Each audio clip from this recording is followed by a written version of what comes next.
Quest. Ce qui fait qu'une mariée se transforme en Bridezilla? Est-ce la nervosité et les pensées anxieuses qui font perdre leur sang-froid aux mariés, ou se mettent-elles en colère pour d'autres raisons?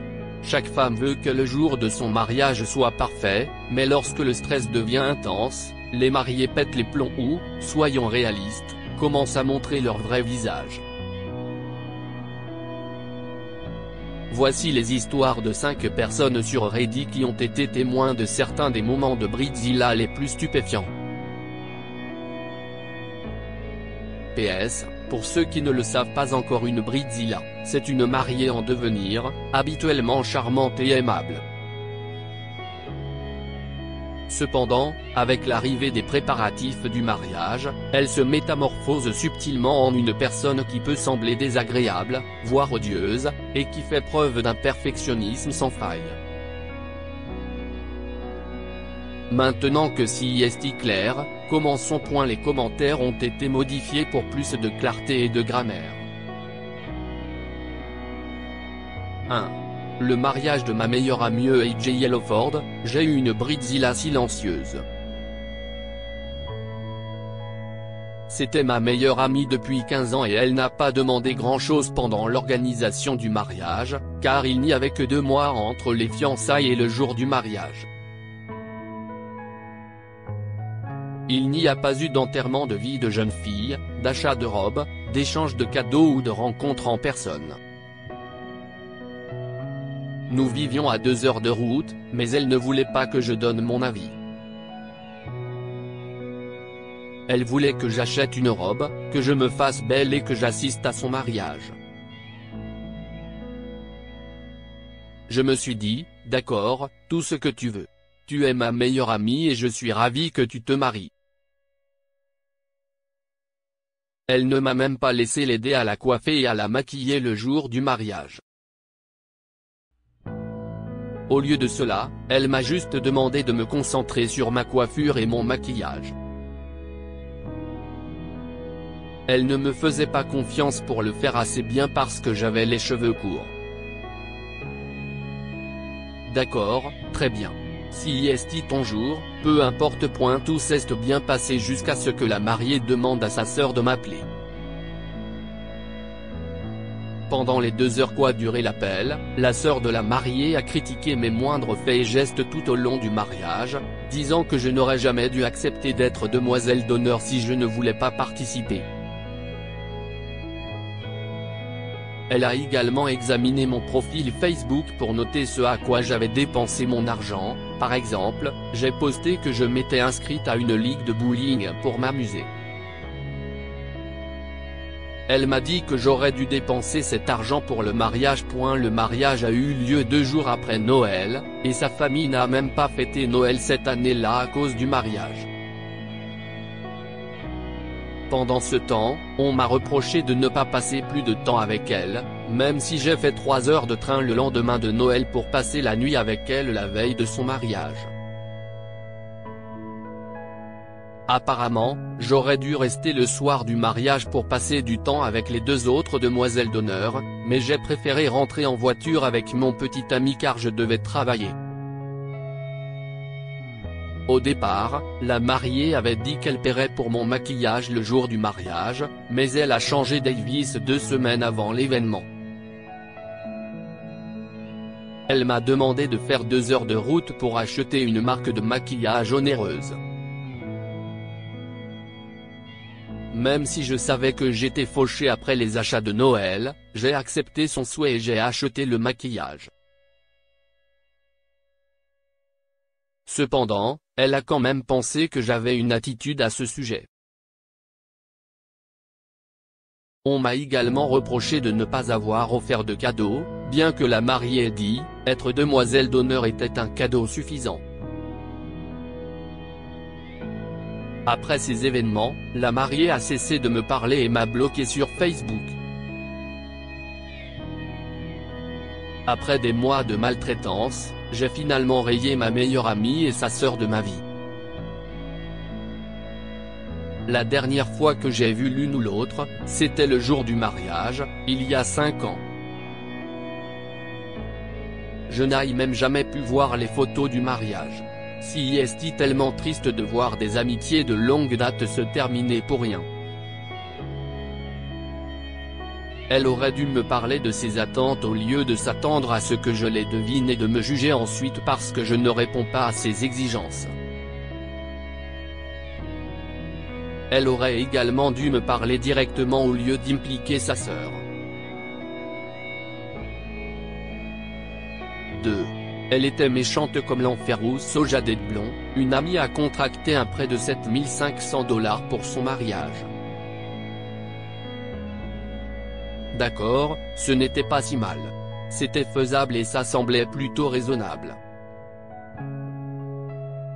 Ensuite, elle a demandé à son fiancé de contracter un prêt de $25 000. Elle l'a forcé en lui disant qu'elle le quitterait s'il ne le faisait pas. Il avait un bien meilleur crédit et a obtenu le prêt. Ensuite, mon ami a supplié ses parents de payer leur lune de miel alors qu'ils n'avaient aucune idée qu'elle avait demandé à leur fils de contracter un prêt.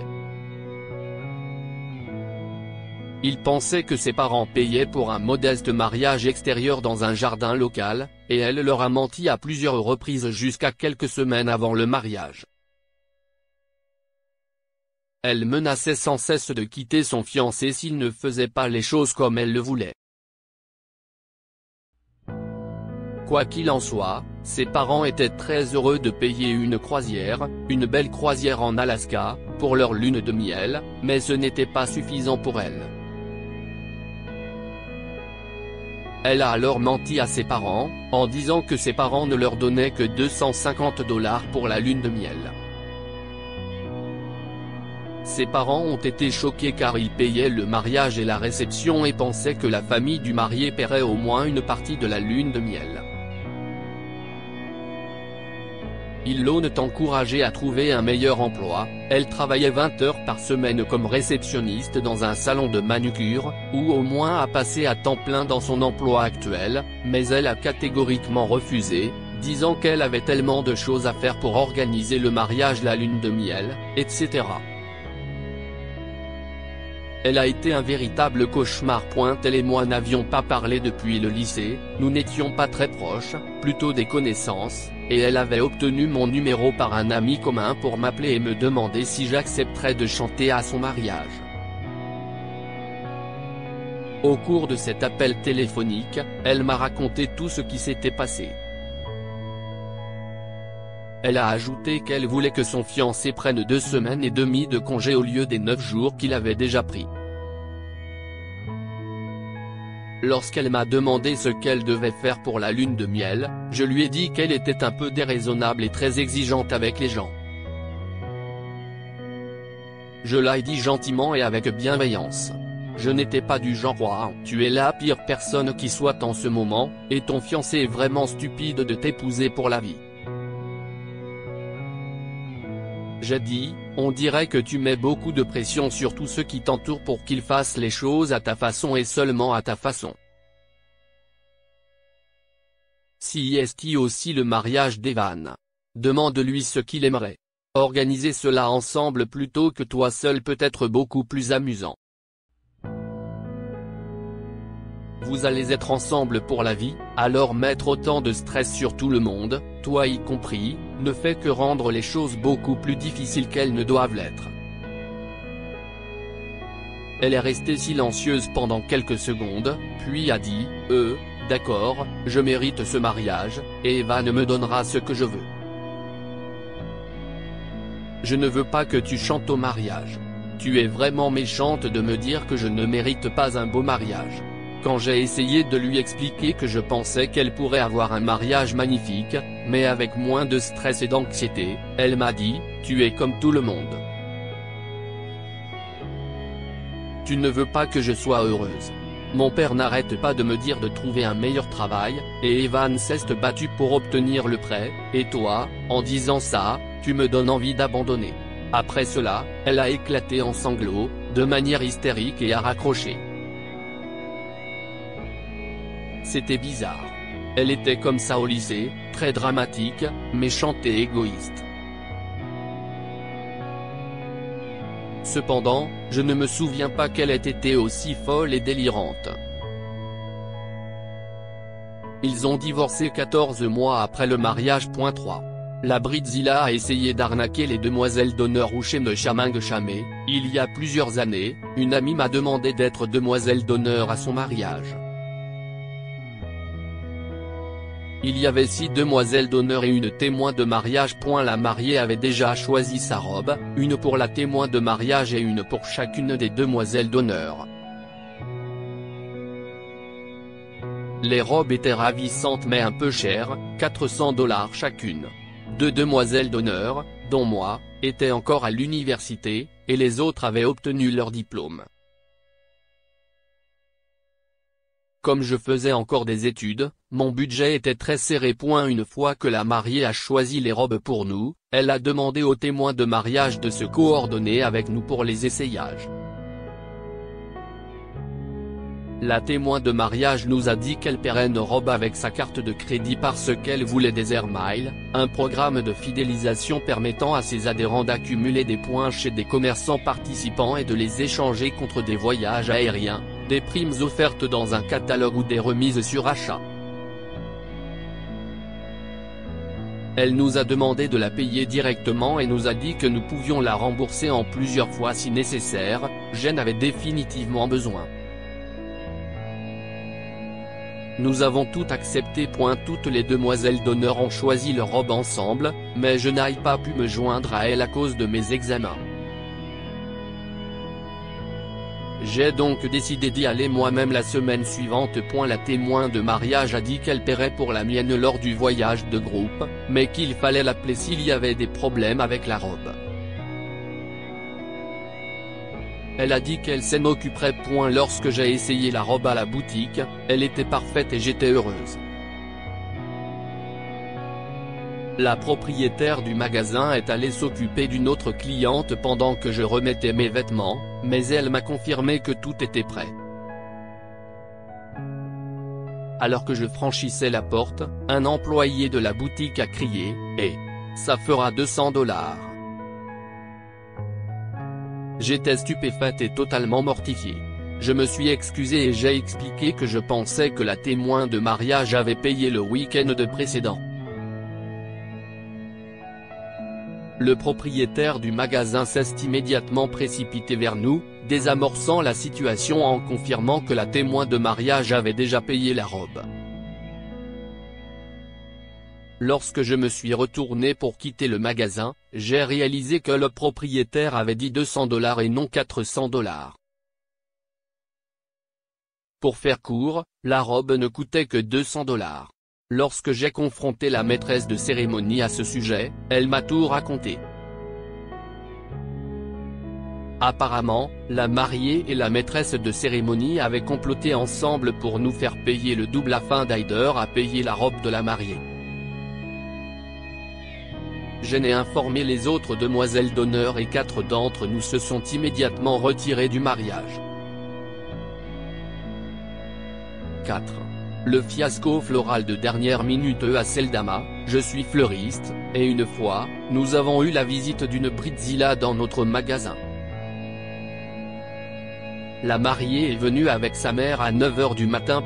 Elle voulait commander un bouquet de mariée, un corsage d'orchidées Cattleya pour la mère de la mariée, une boutonnière pour le marié et 6 plus petites pour les garçons d'honneur. Le mariage était prévu pour midi, et ils ne nous ont donné que 3 heures pour honorer leur commande. Ils voulaient que tout soit prêt avant qu'il ait fini de se faire maquiller au salon de beauté situé quelques portes plus loin. La mariée feuilletait le livre d'échantillons FTD et indiquait le style et les fleurs qu'elle voulait. Elle voulait commander des roses de jardin avec de longues traînées de Stefanotti et de lierre panaché, 3 éléments qui nécessiteraient une commande au moins une semaine à l'avance auprès de nos fournisseurs. La mariée a été choquée lorsque nous lui avons dit que nous ne proposions pas toujours des fleurs extrêmement chères et très périssables. Mon patron leur a dit que puisqu'ils n'avaient pas passé de commande à l'avance, il serait limité à ce que nous avions en stock et à des styles simples qui pouvaient être assemblés rapidement. La mariée et sa mère n'arrêtaient pas de pointer le livre du doigt et de soutenir que nous devions avoir ces fleurs spécifiques en stock. Mon patron a fini par prendre le livre et le jeter derrière le comptoir.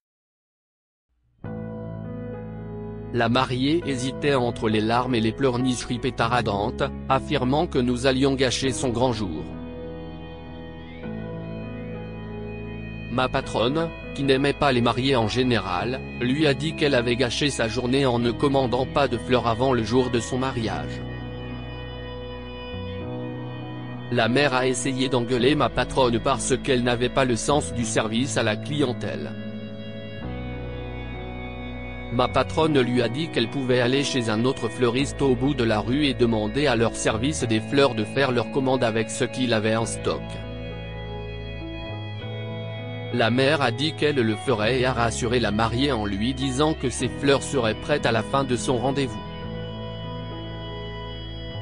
Les deux femmes sont parties en claquant la porte.